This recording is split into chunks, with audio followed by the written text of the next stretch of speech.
or they try to. What in God's name is going on in here? What was that ruckus? What ruckus? I was just in my office and I heard a ruckus. Could you describe the ruckus, sir? Welcome to the Embrace the Turn Up podcast. Cultural commentary from two guys who want all the smoke. All the smoke. And now your hosts, A-Dub and John.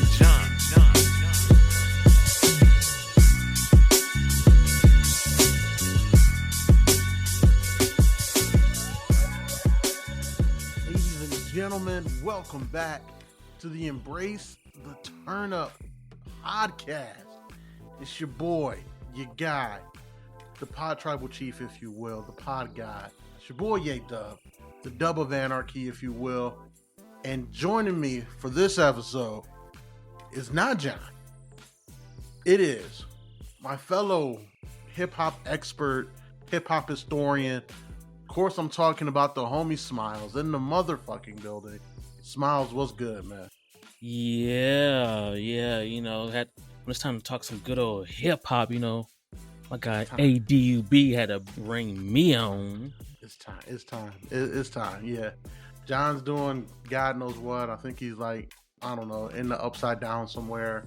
I don't know. But he said get a sub, so I'm like, we talking rap. I gotta call Smilez.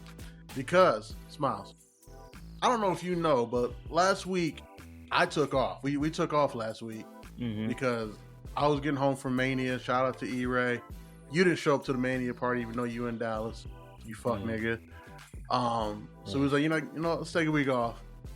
And the week before that, I didn't talk any about this beef stuff either because shout out to the homie BA. We did a pod about sports business and what's going on in the sports gambling arena. Yeah, I did see that. So I've been letting this cook for a while. Boy, oh boy.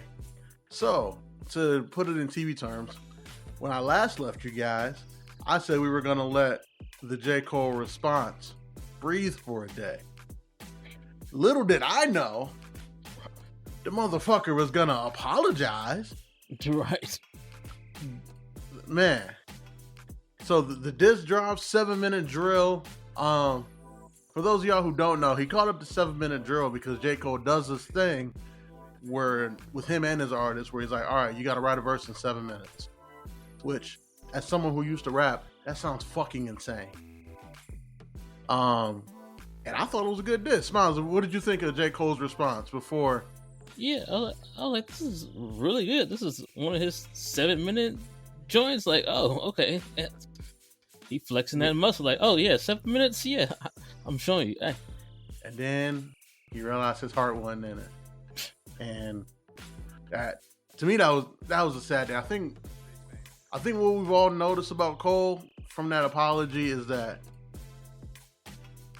I mean, I always tell people like it's real easy to talk tough, but can you stay tough when bullets start flying? And in the words of Kendrick, are you really like that? Are you really like that? Well, actually, it was words of Future, but. Yeah. You know, I guess that's why they call him Future, right? He asked the nigga if he was really like that, and that nigga found out I ain't really like that. He know. Yeah, no, like too. Oh, you said it hurt?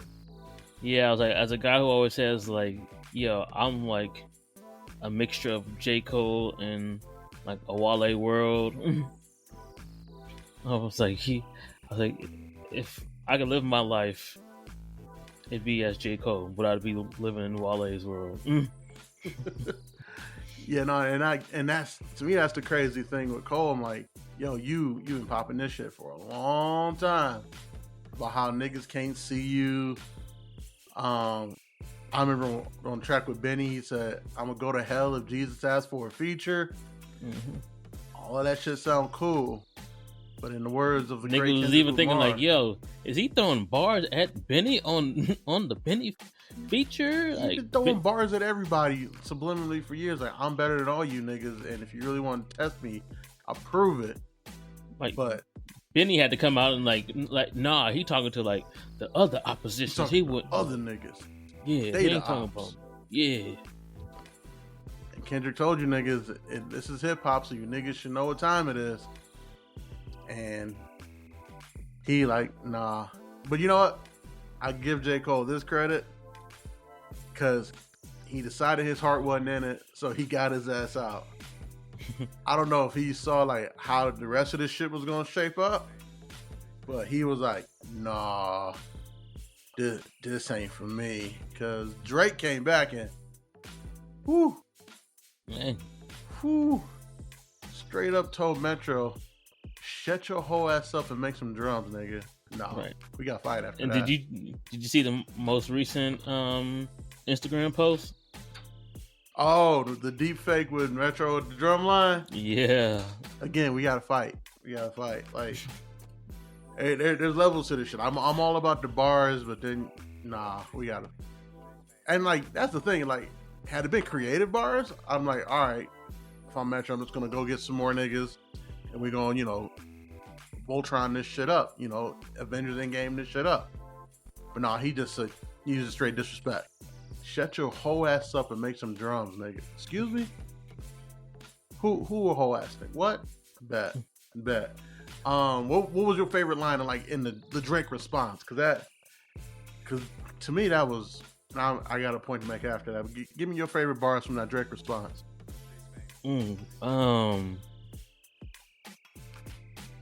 I would say like the weekend bars, talking about like, yo, excuse me.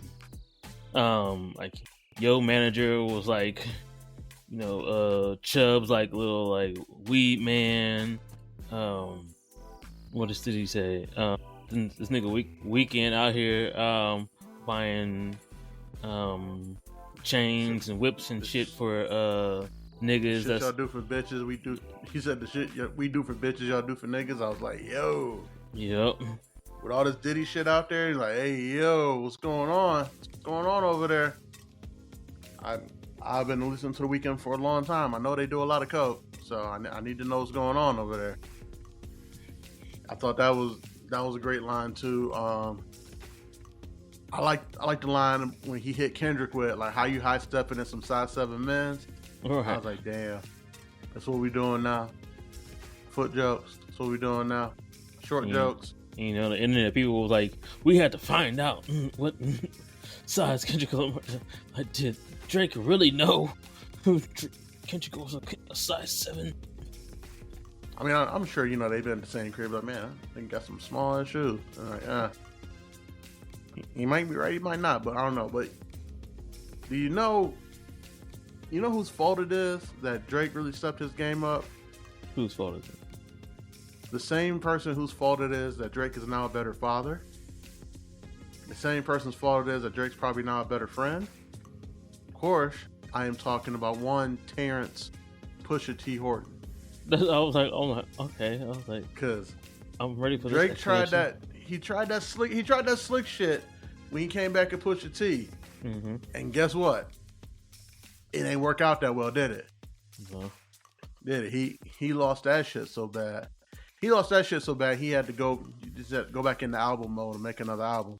And then he went on a run of like 3 really bad albums. But that's a whole another thing for a whole other time. So everybody out there, I want you guys to give Pusha T his flowers. Go stream his music right now. And just thank him for making Drake into a better battle rapper. Because Drake lost that one. But yeah, he's getting his punches in with this one. But I tell you what, somebody I guarantee he wasn't expecting to really, really come back with something nice was your boy. Yeah. Your boy, Mr. William Roberts. Yeah, Rose. Because White boy. The thing about beef is like, a lot of it's like, it's talking shit and it's being swaggy. As my homie Sub would say, shout out to Sub. And don't nobody be more swaggy than Rick Ross. And he do it over like movie sounding beats and like, yeah, and the ignorant shit. White boy, you wanted to hang out with the niggas. White boy. Like, what's going on here? And I forgot, like, oh yeah, that's always the insult to a mixed nigga, is just to call him a white boy. That he taking it back to the playground. Whenever there's a mixed kid on the playground and like y'all was really going after him and just jawing back and forth, at some point you just called him white boy just to piss him off. That's what it was, guys. I'm sorry. We were not good people as children. None of you were. Anyways. Yep. I saw someone said the same thing, that he was like, "Hey, as someone who had the black mom, white dad," he was like, "I understand that hit." that should hit him hard. I'm sure you felt that one. But yeah, no, Ross came back swinging, and how do you feel about the antics? Because the antics are interesting to me because Ross is going full 50 Cent. My thing is just like, hey, I don't know if it was real or not. When he went at your own artist, you was trying to piece it up, and now you talking about, yo, you did a cease and desist on the French Montana record, so I ain't like the way you did that to French, so now I'm angry. That's why I unfollowed you on Instagram. I think it's weird that like we unfollowing niggas on Instagram and that's beef. Like I don't know. On the fact that we even care or realize that type of shit. Yeah, I was raised different. I don't know. Like I wouldn't just stop following a nigga on social media if I had beef with him. I would. To me, the first step is diss the nigga in music. Shit, keep following him so you know if he released something. So you know you gotta get back in the lab. Hey, a follow don't mean shit. Like you probably should be following the nigga to make sure, when he puts something out there, whether it's him or the problem we're running into now, whether it's AI or not. hey. But again, I was raised in a different era. I was also raised. I did with my former guys. I was raised in an era where you punch niggas in the face if you got beef with them. But again, yeah, I guess we're trying to be all non-violent and shit. I don't know. Well, when you told me, he was like, "I stopped following you." I was like, "You did?" Oh, that's weird. You didn't want. He was like, "I didn't want to see your stuff." Then just don't click on my profile. Made news before this even happened. Like, who's checking each other's followers? Like, whose job at TMZ or Complex or whatever is to just compare followers and shit? Like, yeah, I don't know. It's new media shit. It's weird. All right, so Drake got to come back next, right? Or do we need another shot from Kendrick? Or we need the Kendrick shot. Need to sing a diss. No, huh? We can no. I'm good with your shots all over the future projects. I don't know. What if we can, like, I don't know, maybe party next door is disgruntled and Weekend and Party get together? Woo! That this song top the charts. Hey, Party album do drop next week. See? That's why I got my music guy here. Exactly. So we need another Kendrick response. Does Kendrick go for the jugular? Let me ask you that. I hope so. I mean, better question for you. What does victory look like in this for Drake? Because a few weeks ago, when We Don't Trust You dropped, I said Drake might want to sit this one out because he can't gain anything from this. He can only lose. So, I say that to ask you, what does victory look like for Drake? Because win or lose, he's still the top streaming rapper in the world. Yeah. So, what does a win look like for him?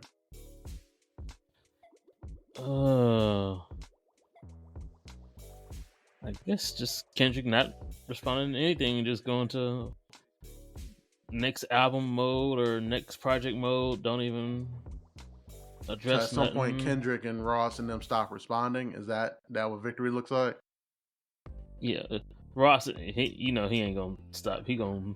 No. He's gonna keep going. He'll probably do it around DJ Khaled just to spite him.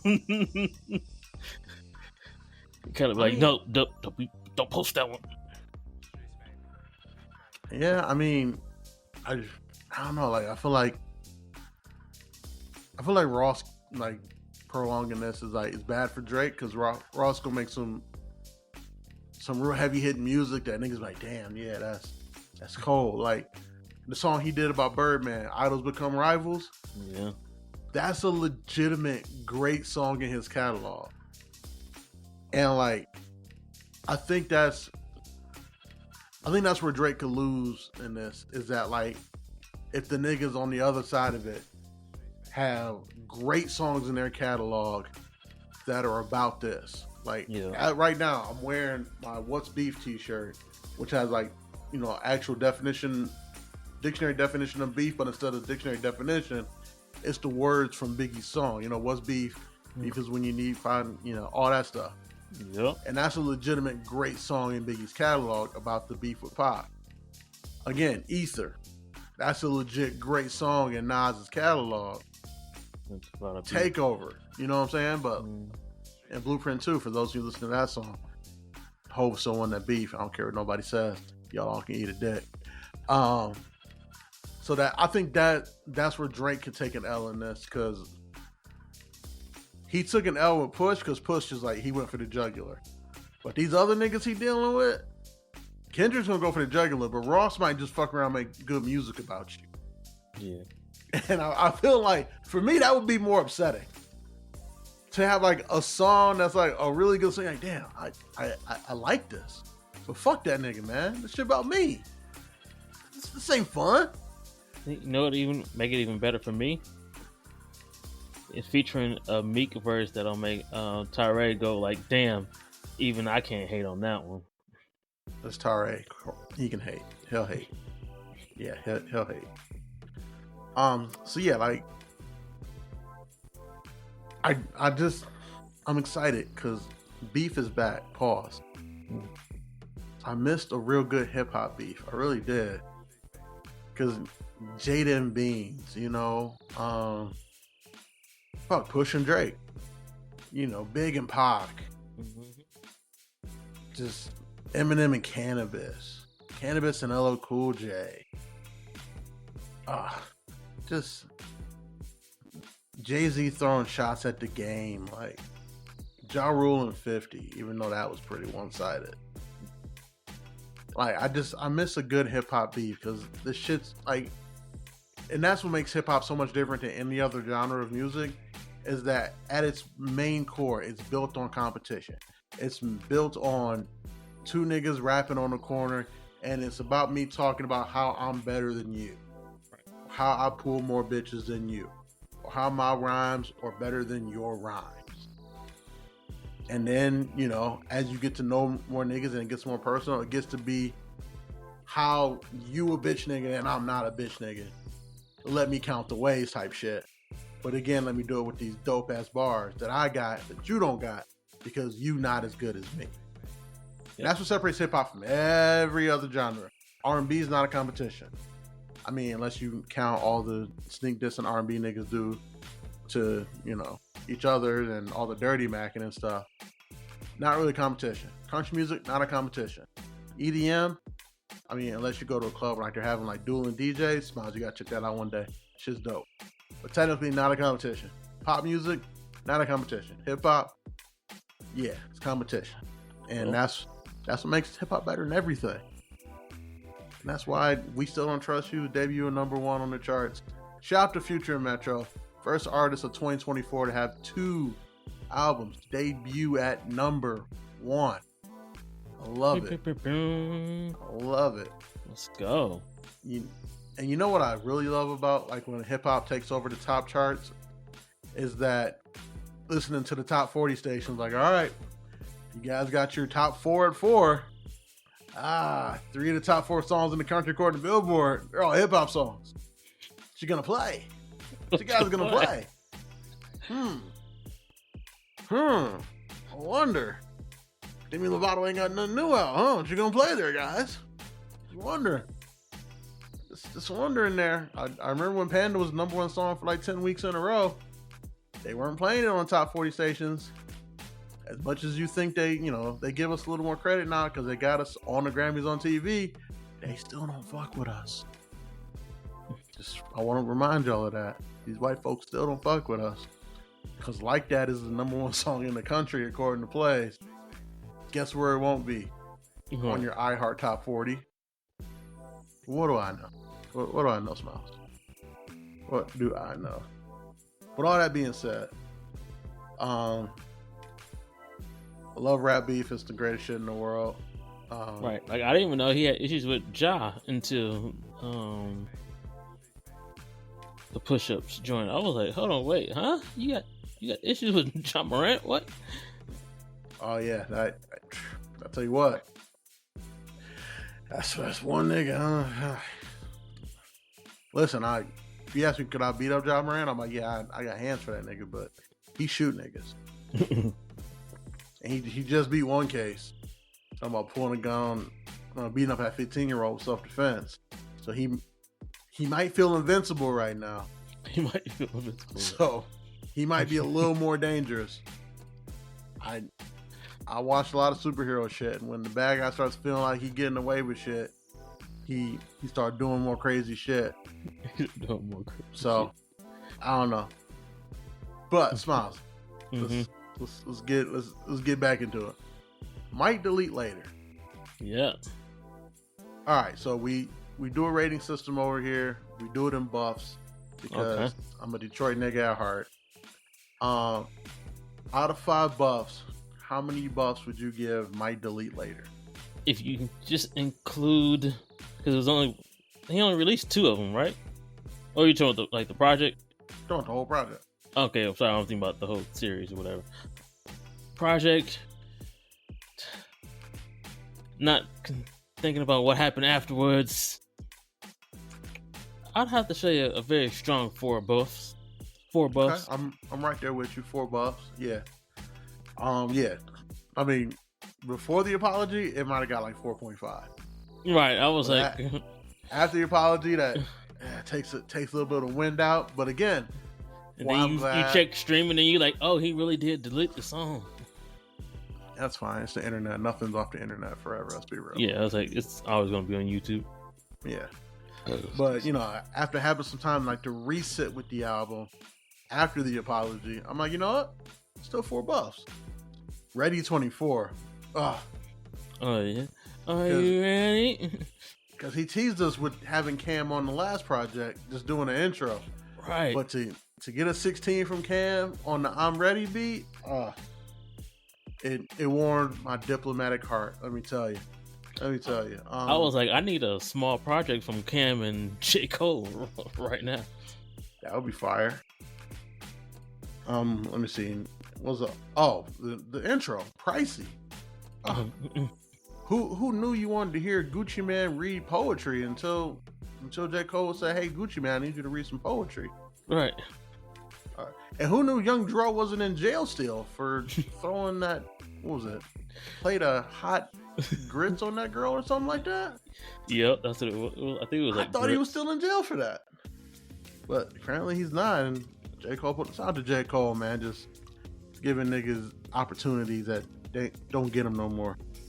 You with ass. You tell Cole. somebody you about to take J. Cole, Ari Lennox, Young Dro and Gucci Mane on a song. And Gucci Mane put them on a song together. You're like, I don't know what this gonna sound like. That sounds like you was just reaching for shit. But Traded Truth and the Bees this is a really dope project, and it's really over. I think Cole would have been better off not so much apologizing as much as just saying, "Hey, I'm done with this," and just being done with it. We were like, "All right, yeah." I guess he just don't feel like going back and forth with niggas, and maybe he working on something or he going on tour. If he'd have done that, he'd have been so much better off in so many people's eyes. But first of all, I want to let everybody out there know what we're not going to do is we're not going to discredit this man's whole career because he's got some dope ass shit. his heart ain't in it. Or maybe he realized where they was going with they beef, and it was about hoes, and it was about unfollowing niggas, and it was about Ross calling Drake white boy. And he was like, you know what, guys? I just want to rap. Right. This is personal. He's like, I already know what other stuff that might come out about what this nigga Cole got on y'all. So yeah, like he's like, you know what? This seems personal for the most part. Outside of the shit with Kendrick and Drake, Kendrick just don't like that nigga for some reason. I really like Kendrick. I know you're listening because everybody listens to Embrace the Turn Up. But if you're listening, can we just have an interview? I just want to sit down. I just want to ask you a few questions. And one of the main ones being, why don't you like that nigga? What did that nigga do to you? right. Like, I need to know. Like, is it just his personality? Is he fake? I mean, he's never struck me as like a fake individual. He struck me as he can be corny sometimes. And maybe when you're from the war-torn streets of Compton, corny is just something you avoid at all times, and like, that might just irk his soul. But like, what that nigga do to you? Like, I need to know. Like, with Future, it's obvious. Them niggas is pillow talking to the same bitches. Yep. Still not sure why Metro don't like Drake. Ross seems to be just kind of holding the line with his boy French. Didn't like that cease and desist stuff. All right, whatever.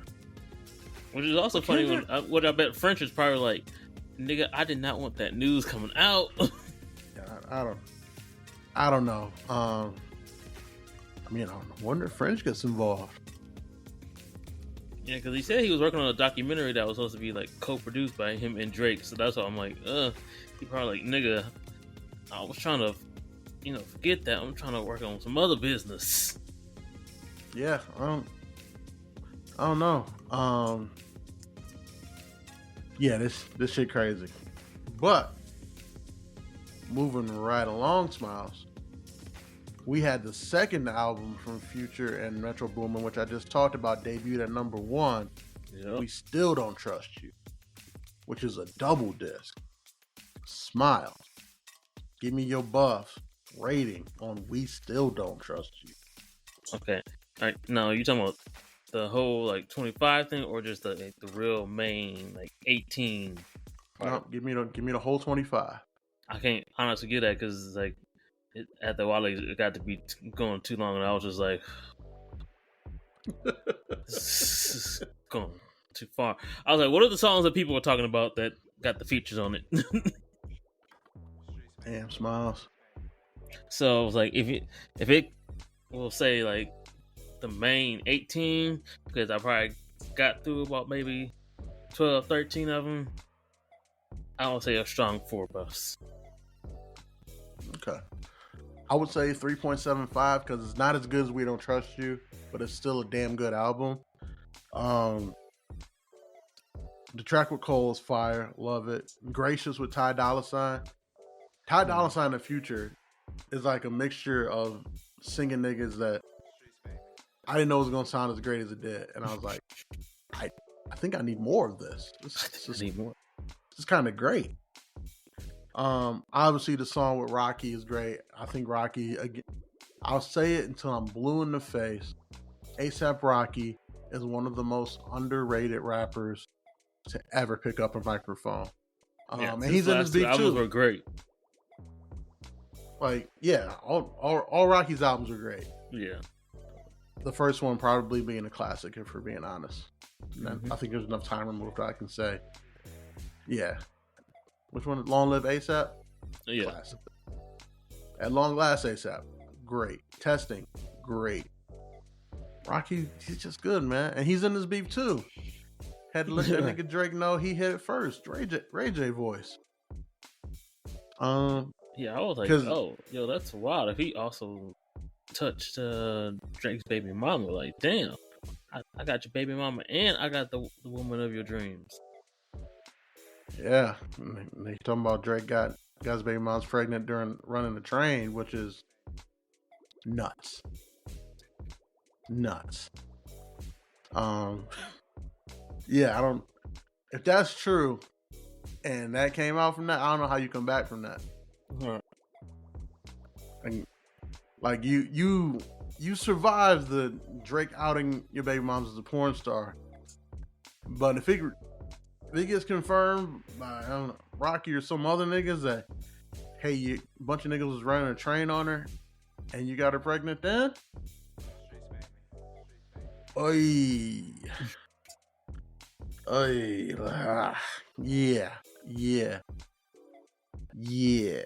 But no, that being said, I'm just glad we got Future. I'm glad we got Future music as it's heating up. So like, when I decide to embrace my inner toxicity, it's all there. And yeah, I want the beef to continue. I want more niggas to get involved. I want Baby Keem to get involved because, if anything, he's entertaining as fuck, and like I just get a good laugh anytime he decides to rap. Who else raps on OVO? Anybody? I know it's a bunch of singing niggas over there. Yeah. Dang it! Yeah, because it was like that's it. Because Four Basses sings. Belly is signed to The Weeknd, so he gonna take The Weeknd side. Part Next Door sings. Yeah, everybody sings. I do not know of any rapper that's actually signed to OVO. So I'm gonna put you in Drake's shoes. Yeah, I'm lightening your skin up a lot right now. Sorry, man. It's all right. If you was Drake's Mouse, who would you enlist to help you against the Avengers of niggas that don't like you or trust you, I should say? Oh, that's a good aspect. Who would I just? Because I feel like he would stay out of it and not say anything. I would say Wayne. Ooh, Wayne's a good one because Wayne's cool with Ross. Wayne's cool with Future. That's a good one. Yeah. See if Wayne gets involved. Yeah, because I can see like business wise, he was like, nah, business wise, I still make good music with these two gentlemen right here. What about calling 50? I mean, he already did the DJ Who Kid that's what I'm saying. Release. And don't nobody on this world outside of Tare hate Rick Ross more than 50 Cent do. Like, I think I would call 50 up. Like, what's going on? What's going on? You need somebody to help you finance BMF season 3? Got you. I got you. I won't even ask to be in it. Like every other rapper from the South. Shout to Sweetie, who's in the latest episode. Right. I saw her in it. I was like, is that Sweetie? I'm like, I think that's Sweetie, but I've never seen her without rapper makeup on, so I'm not sure. I saw the Incrans Michael. Of course it was. I was like, oh, please don't make her character like a thing. It's like, I just want this to be a one-off episode. Nah, she is. I was like, nope, he fucked her. That means she's gonna be back at some point. She's part of the St. Louis crew. That's a thing now. Yep. Mm-hmm. Yeah. Speaking of BMF, the nigga. God. So you got the Tech with guys, right? Yep. What's my man's with the braids? What's his name? Ooh. Dang it. Anyways. Yeah, that nigga. Fuck it. The nigga who's supposed to be his right-hand man that plays Claude? Yeah. That's the worst acting I've ever seen. Like, ever. I'm like, yo, I can open my phone right now and find 5 niggas that act better than that. He's like, but come on, like, you were supposed to do this. I'm like, yo, this nigga's terrible. What we gonna do now? Cause I gotta get from under my brother's thumb. It's like, he always looked out for me. It's like he reading the words off a cue card, but like he's sounding them out in his head first. It's literally the worst acting I've ever seen in my entire life. I really hope that character does not make it through season 2, so I don't have to deal with this shit no more. Cause that shit is terrible. And I'm not even being facetious. I'm not. No, that shit's awful. God awful. On what has been a very good season 2 of BMF. And I'm not just saying that because I'm from Detroit and that shit appeals to my soul. It's good Hey, shit. To go slightly left real quick, shout out to, Frat Life and all that. The one that plays the sister, she just pledged Delta down at I think it was Howard. Oh, okay. Shout out to her. Read a little article about how she was something like it helps that BMF shoots when she's not in school. Yeah, that's true. I mean, shooting in Atlanta, it's warm all the time, so you don't have to really worry about it. And them Detroit winters, let me tell you, it's not a lot of moving around the city. So, all the stuff that happens amongst the family, it would have been a lot of so-and-so is here, but T is caught in the snow somewhere. So he's not actually in this scene doing whatever they were supposed to do. Yeah. Life gets real boring in the D because niggas be caught in snow so much, you be like, man, fuck this shit. Man, fuck this shit. Just stay my ass home. Going around the corner and get some conies. Going around the corner and get some conies. You know what? That's the one thing they haven't done enough in this show for me. They haven't eaten enough Coney Island. If I had to have one big complaint, because let me tell you something, Smilez. When you grow up poor in Detroit, you eat Coney Island all the fucking time. You just do. In the 90s, Conies were probably like, I don't know, less than $1. Loaded up. Chili, onions. Man. Yeah, Lo was telling me because the song he got on his new project, Shadowwork Demos, it's called Coney Run.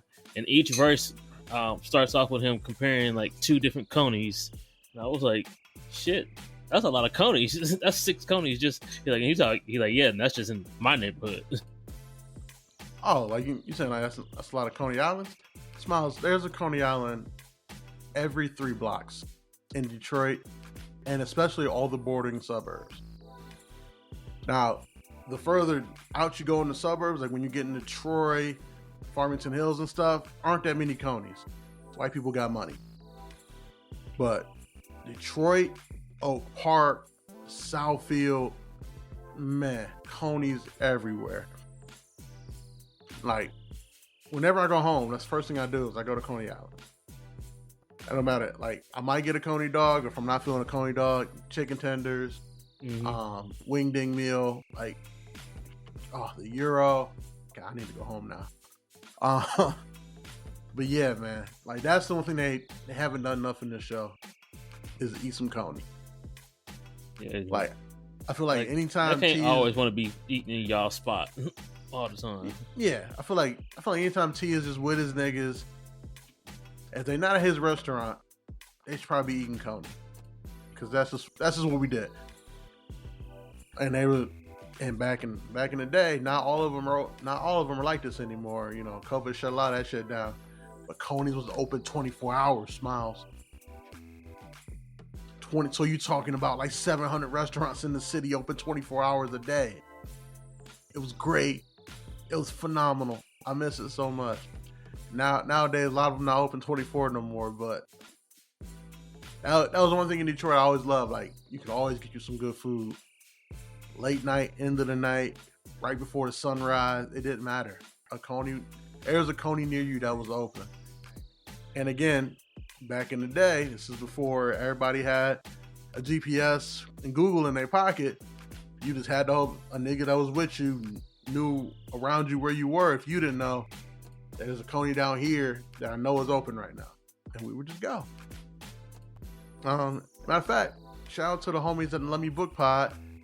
I took them to their very first Coney Island experience last year at SummerSlam. It was phenomenal. How do we get talking about Coney Island? Damn it, Smile. BMF. Yes, BMF. Yeah. No, I'm fucking with you. I knew. Yeah, I was like, how did we get up like a whole Coney Island? No, big Coney guy. When you come up for Kay's wedding, I feel like we should all get some Coney at some point. Let's do that. Maybe after the reception, we're all really drunk. Coney Island's great drunk food. So Smiles, you live in Dallas now. Yep. How far are you taking the Mavericks to go in the playoffs? I actually had to check out what the scene is really looking like and hitting for. I also saw was that the Lakers made 8th spot and they got a chance to. They got up to 2 times to win. I was like, oof, thank you. I mean, LeBron's in playoffs again. Go LeBron. But past that, I really he getting bounced off the first round. I just want to let you know that now. Because if they win, they go against Denver. They win again. Their 7-8 matchup. Then they'll go against Denver. That's right. And again, I don't know if you've been watching this season, but they just as good as they were before. Just as good. And again, when Joker going, that team look unstoppable to me. But if they lose their matchup, then they got to play in that loser bracket against either Sacramento or Golden State. Golden State is Golden State. You know, we still know what they can do.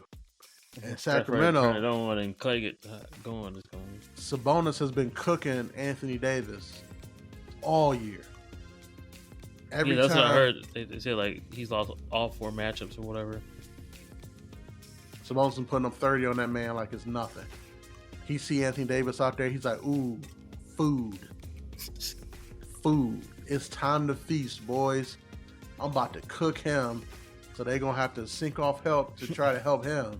And guess what? Open shots for everybody. He like Oprah out here. You get an open shot. And you get an open shot. And you get an open shot. And I'm going to take one because I'm not open, but because this nigga's guarded me, I'm open. Watch this. So, that being said,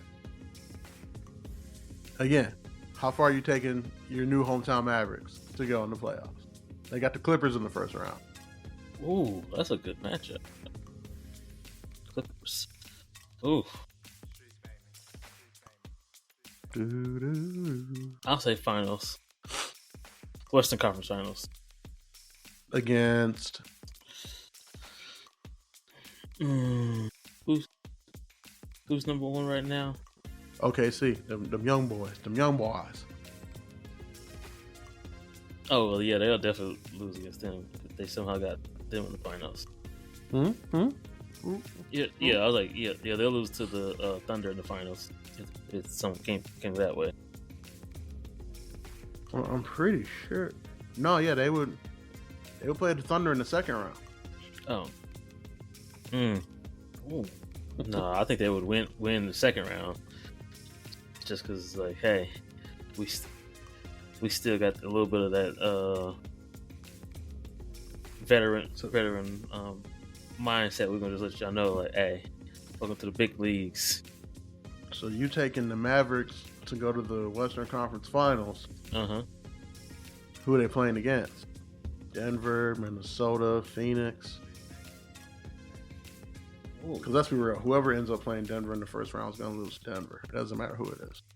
Yeah, because I was like, yeah, Denver, they automatically lose. But I was like, Phoenix would be interesting.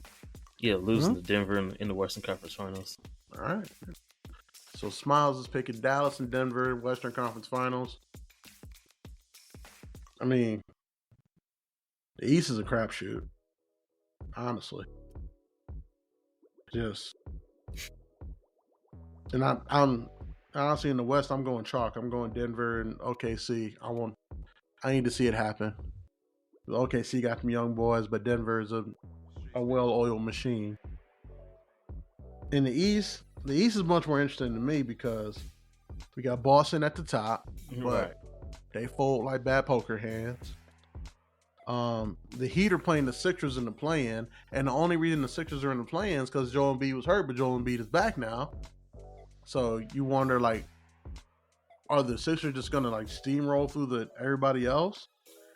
The Knicks play like they're not scared of nobody, but they're down to man Julius Randle. The Bucks, I mean, Doc is Doc. He's gonna lose in this and probably get fired, and then he'll probably get another job next year because Doc is good at talking to white people. Yep. The Magic, keep it real with you, outside of Paolo and Franz Wagner, I don't know shit about the Magic. Shout out to my guy Nick Mole. He's been telling me the Magic are on the way for a while now, and clearly they here now. The Cavs best player don't want to be there no more, so he might pack it in. He got sick of leaving in Cleveland too. He's calling LeBron like, bro, how'd you do 2 stints here? Like I gotta go. I gotta get the fuck out of here. And I came from Utah. I gotta go. I came from Utah and I still gotta go. Yeah, he's like, I gotta get the fuck up out of here, man. It's some bullshit. Some bullshit. He like, I should have went to Miami. I should have went to Miami. I should have listened to everybody and I should have just waited it out. Is there a way I can get to LA somehow? He like, man, I should have just played the good soldier in Utah and then free agency went to New York or Miami like I wanted to. He want to get the fuck up out of there so bad. So, oh shit. So I think they gonna lose in the first round to the Magic because he can be like, man, I can't deal with this shit no more. I can't deal with this. Just give me the exit interview so I can go back. I gotta go, man. I can't spend another summer living in Cleveland, man. I gotta go. I'm too cool for this. Oh shit. He's like, man, I can't. They want me to play defense in Cleveland too. They want me to play defense. They know I don't do that. They know that's not my bag. Why they want me to do that? I gotta go, man. I think that's what it is. He realized they want him to play defense in Cleveland. He's like, Spider don't do that. Spider don't play no D. Spider don't play no D. And I don't know if it's that he doesn't play D or he just can't. Because to me, it looks like he just can't. Like he just looks like a liability out there.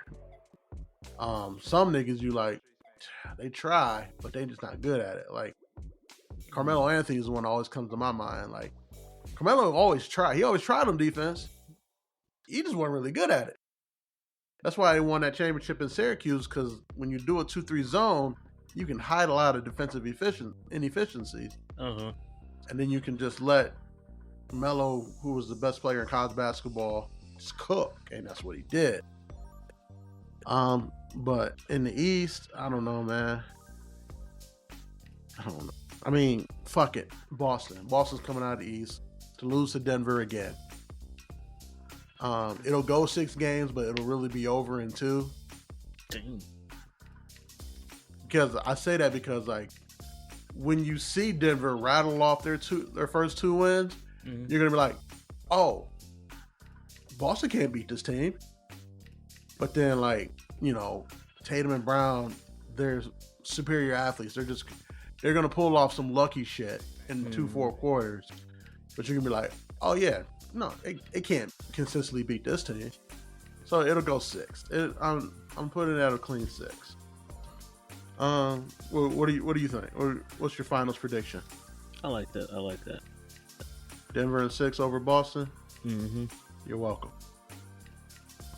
I will tell you guys to bet on it, but don't take my advice. What did Joel say? Don't watch me watch TV. Don't watch me watch TV. All right.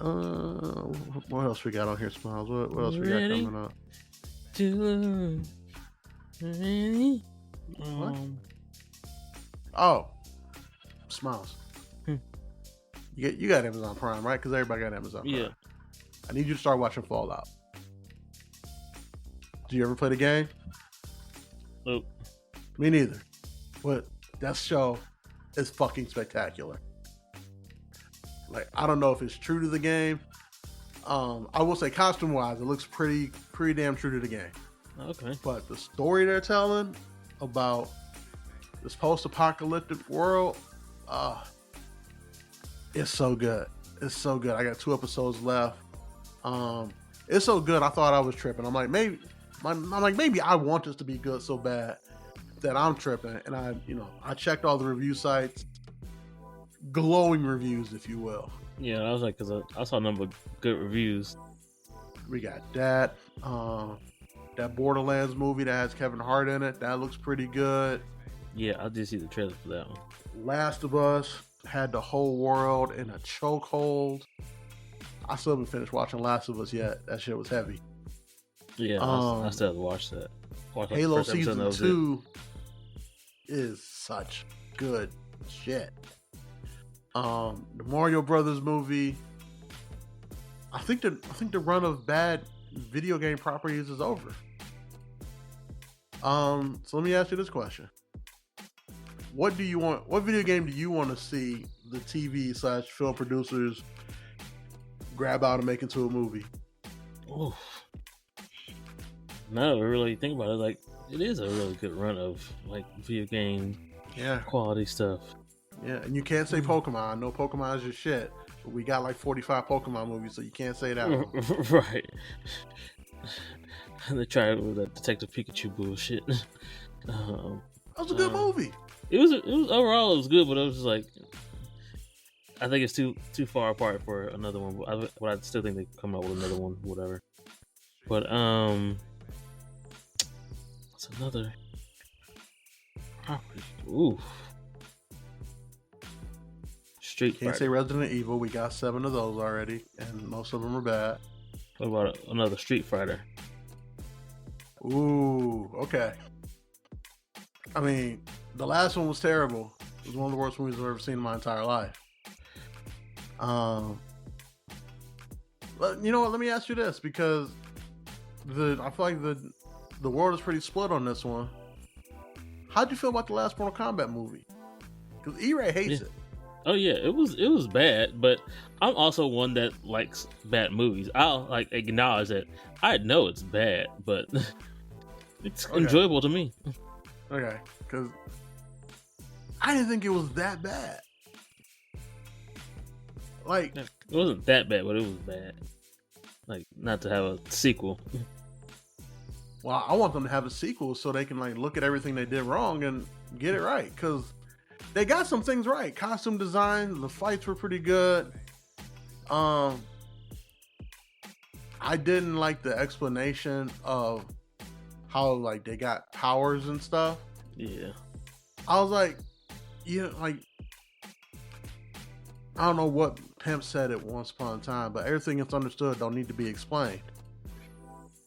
I'm watching a Mortal Kombat movie. I fully expect for somebody to shoot a fucking fireball out of their hand. I don't need an explanation of why they're able to do it. They're just able to fucking do it. Yeah, like, I don't care about why this guy can like freeze things. He just does it. Everything understood don't always need to be explained, I think, and that was my big thing. Like, I want to see Kano get the thing on his eye, and then that's why he shoots eye lasers, not because he got a new tattoo. Nah. But I mean, but fuck it, we're here now with that. But you know what I want to see? I want to see them like do a Mortal Kombat movie, and I want to see an actual tournament. Yes. Because like in the original, the tournament made no sense. And obviously in Mortal Kombat Annihilation, which is probably the worst movie of all time, but fuck it, I love it. It was just how many characters can we fit in this movie under this budget, and they went for gold. But in this one, it felt like they told the story of Sub-Zero and Scorpion right. When they killed Sub-Zero, they nodded to the fact that he's gonna become Noob Saibot, which was always my favorite character in the video game. Because playing with him was a fucking cheat code. Yes. I don't know, man. I think they got a lot of things right in that movie, even if the story wasn't that great. And again, fingers crossed. Hopefully, The Miz plays Johnny Cage in the sequel, because that's just a role that was made for The Miz. Because as you know, Smilez, everything is wrestling. I've learned that so much, especially the last couple of years. But I mean, it's not just something we say, man. You see it. It's truth. Right. It's truth. Yeah, another Street Fighter would be good, but oof. I'm with you on liking bad movies thing because that Street Fighter movie, I love that movie. And all of its terribleness, I love that movie. Mm-hmm. Nothing about that movie makes sense. It's not good at all. Like, yes, it's objectively a very bad movie.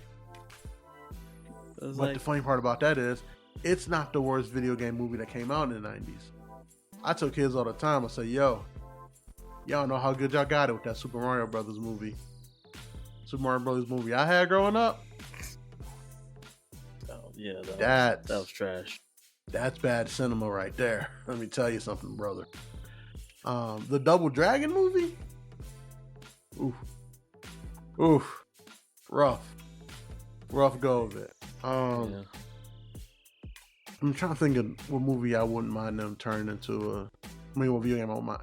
Oh, give me my Gears of War movie already. Like, okay, yep. By the time I spent playing that in the dorm rooms, give me that movie already. Come on. Oh, which totally kind of random off subject. Have you heard the news about Teenage Mutant Ninja Turtles? Are you referring to the last Ronin movie they're working on? Or I guess in the comic books, there's like a whole another generation of Ninja Turtles. No. I guess it started this year or something like that. In the comic books, they are led by Casey Marie Jones, who's the daughter of April and Casey, who's not sure about being a sensei, but she's tasked with being their sensei. It's 4 different turtles, like 2 boys, 2 girls. They all look different, but they're all raised the same, and their names all mean one in like Spanish, Swahili, German, and some other language. All meaning one.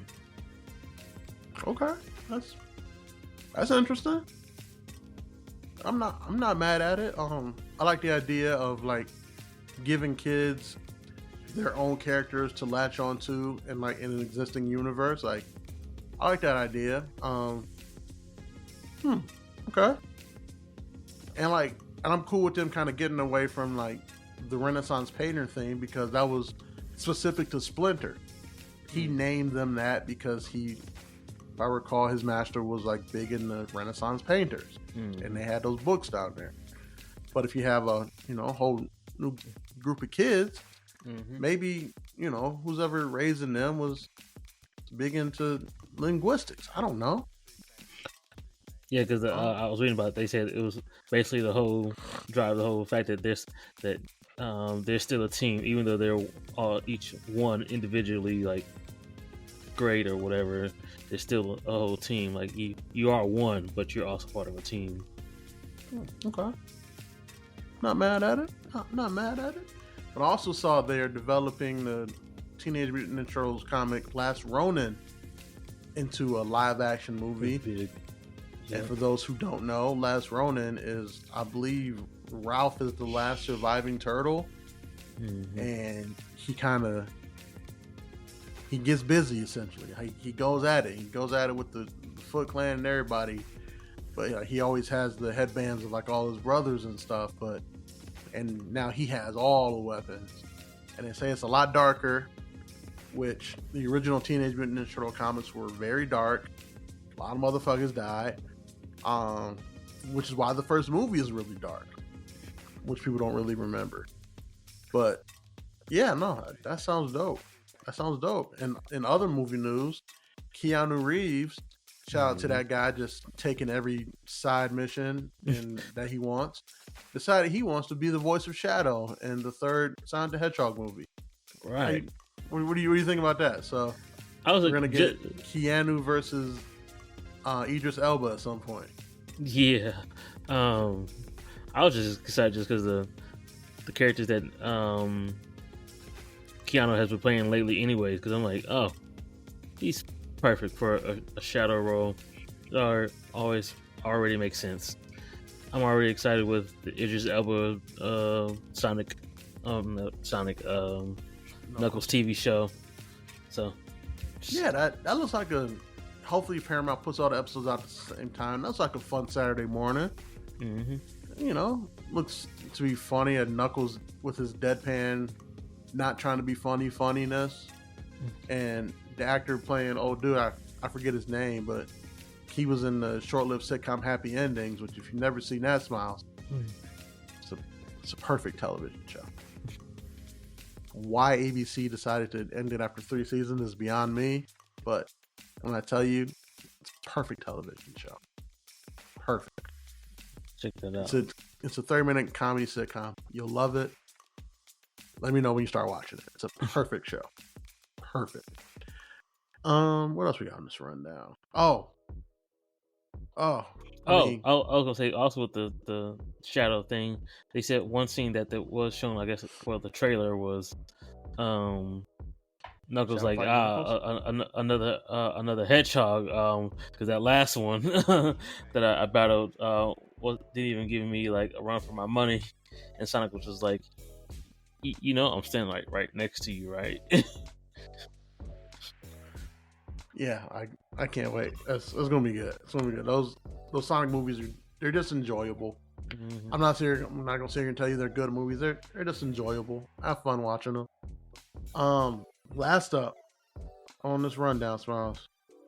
You know we gotta talk comic book movies. Let's go. Joker trailer. Joker 2. Joker Fouad, whatever. I don't know. I don't speak French. Yeah. What the fuck? Joker ever. 2. Yeah. Lady Gaga playing Harley Quinn.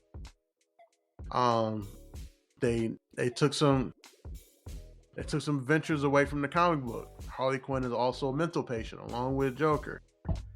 What do you think? What are you thinking? And it's a musical. Yeah, I was like, that just from it already being the musical, it was already just total departure from the first movie. But then again, hey, the first movie was a whole show fucks over the head. Like, hold on. Excuse me, but he hallucinated that whole thing. He ain't with her. He ain't do. Oh.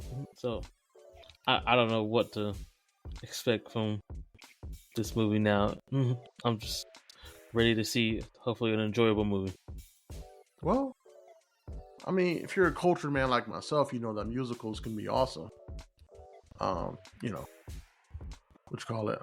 Hamilton, obviously. I actually saw Cats when I was a kid.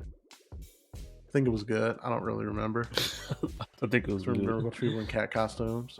Putting in County Spelling Bee. Your man knows his musicals is what I'm saying, Smilez.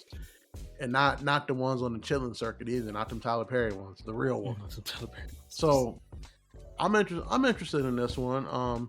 I've always liked the concept of like when you're watching things or stories are being told from the Joker's point of view, he's the unreliable narrator, which is like it's a very interesting like storytelling device of having the protagonist and whose like point of view you're seeing, of it not really being what's really going on.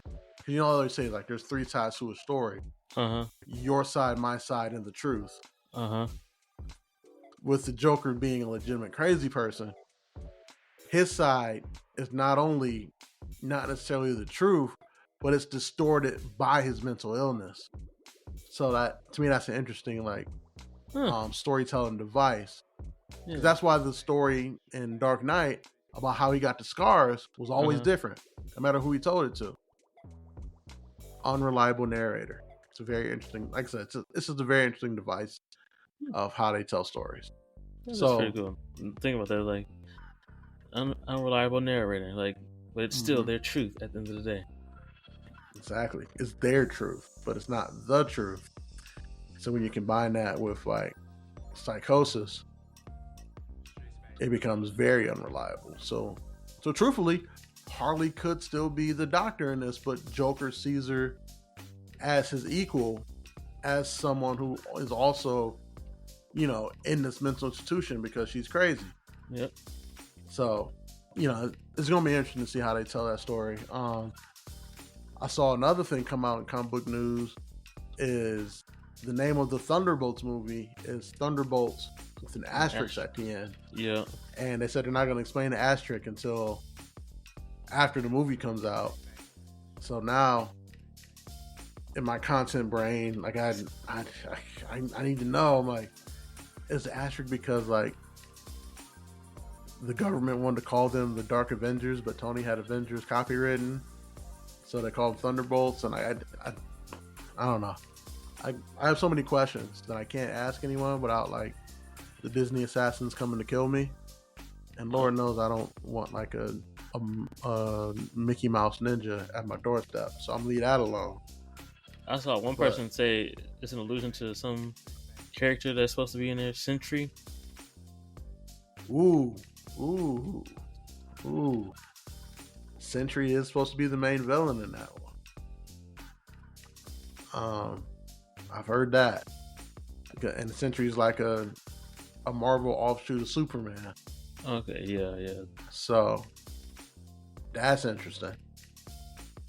And then also, they got a lot of heavy lifting to do, especially after Deadpool drops in I think July. You gotta introduce these mutants. Got a lot of heavy lifting to do. Yeah, I was like, y'all didn't tease it long enough. They're saying they want the first Mutants movie to come out in 2027. That's 3 years away. Yeah, you got already halfway through 24. So you got what, a Thunderbolts movie coming up. You got a Cat movie that's pretty much done, and then after that, you got your Avengers movie, which may have Kang, may not have Kang. Don't know. Could have Doctor Doom. I don't know. They got a lot of heavy lifting to do. I would not want to be on that writing staff right now. Seems like an impossible task. Smilez, you got anything else to hit the people with? Just, make sure y'all listen to the Music Impulse podcast, on the IR Presents, iHeart, an Audible Ruckus podcast network, along with, Let Me Book the Territory, but yeah, check us out every Wednesday on IR Presents, Music Impulse.